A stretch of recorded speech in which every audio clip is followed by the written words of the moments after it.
Ես էլ անկեղծորեն մի քիչ զարմացող մարդ եմ, դա էլ ուշ տալի, որ զարմանում ես, թե մարդիկ ինչ են կուտակվել այս կեղտոտ օդ ունեցող քաղաքում, լցվել են այդ հավաբներ հիշացնող շենքերի մեջ ու ապրում են։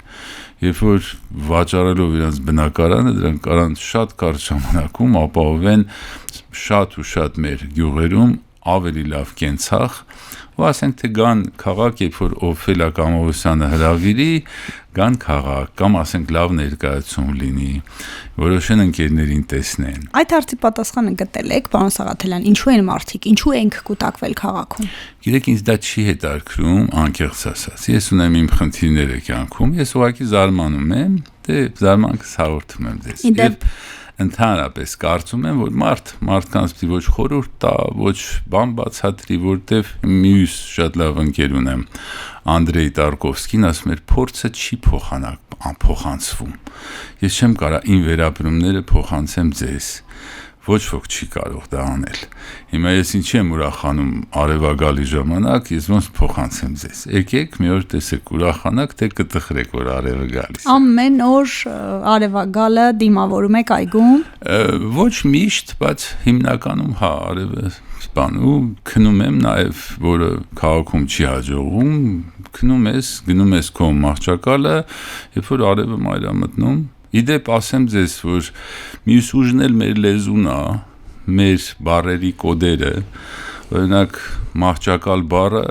գիտեք, եթե անգլիացիները ասում են bed, ռուսները ասում են կրավաց, մենք ասում ենք մահճակալ,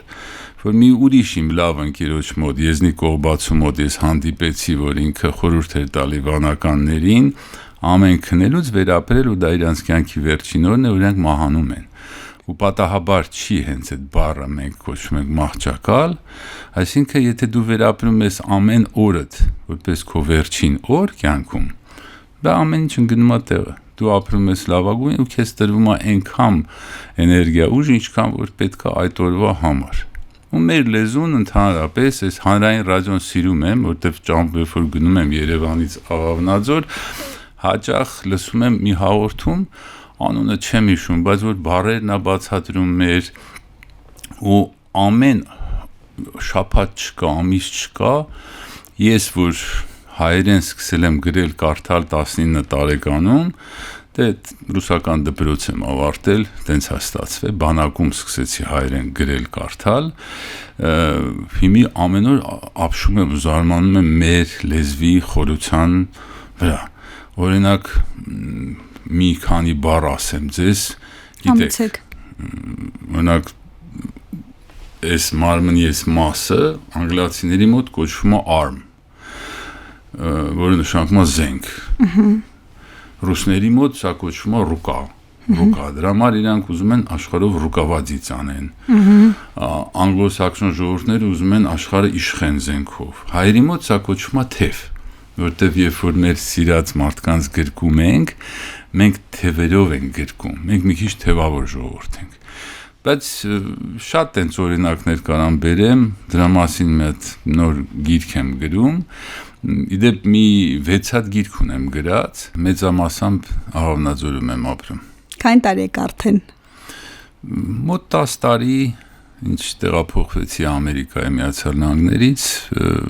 հիմնականում Աղավնաձորում եմ ապրում։ Ինչն է ձեզ դուր գալիս հենց Աղավնաձորում, հենց Վայոց ձորում, որ հենց ընտրեցիք այս տեղը։ Գիտեք,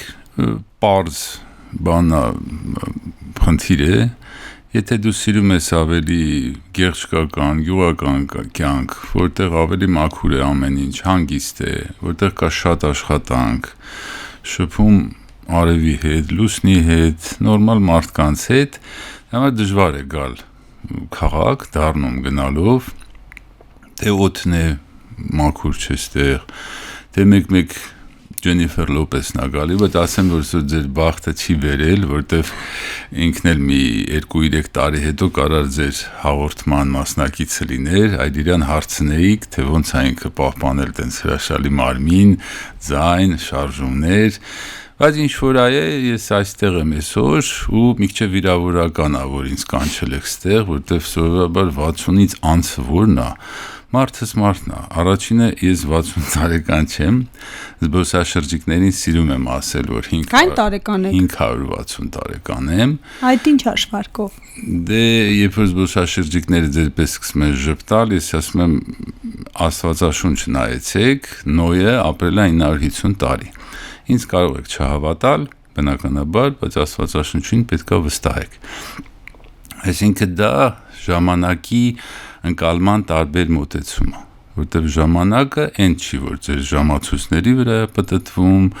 եւ այլ տեղ ժամանակ ունի տարբեր ընկալումներ ու ամեն մարդ նույնիսկ այդ հին Սենեկա ստոիկների մոտ շատ հայտնի էր այդ ժամանակի տարբեր ընկալումները, ասում են մարդ ապրել է մի օր, բայց ապրել է մի դար, մարդ ապրել է մի դար, բայց ապրել է իրականում մի օր, կամ ընդհանրապես չի ապրել։ Այդ տրամաբանությունից ելնելով տարիքը էական չի։ Որ հագեցած են օրերը գումարում ենք, ասենք 5 օր 10 օր, թե մի էմոցիան, որ շատ բուրն է ու հետաքրքիր, դա դարձավ 5 տարի։ Այդ ինչ հաշվարկով եք անում, մեզ սովորեցրեք։ Օֆելիա ջան, դուք Համլետը նայել եք, այն պահը, որ Համլետը դուրս է գալիս եւ Օֆելիային ողջունում, ասում Օֆելիա, դուք ինձ հիշեցիք ձեր երեկոյան աղոթներում,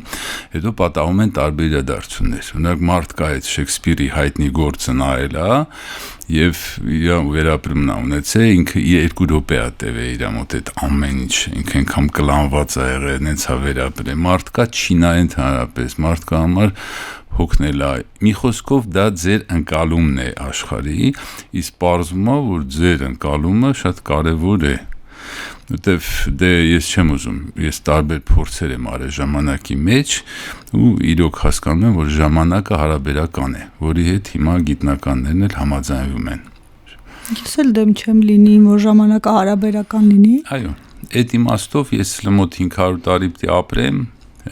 իսկ ինչքան կտևի այս ժամանակի չափման մեջ, չգիտեմ։ Ինչից եք ուշ ստանում, պարոն Սաղաթելյան։ Ուշ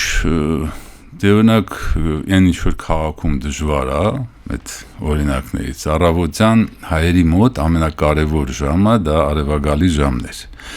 Մեր շատ լավ ընկեր Սուրբ Ներսե Շնորհալին ժամանակին վերականգնեց արևագալի ծեսը,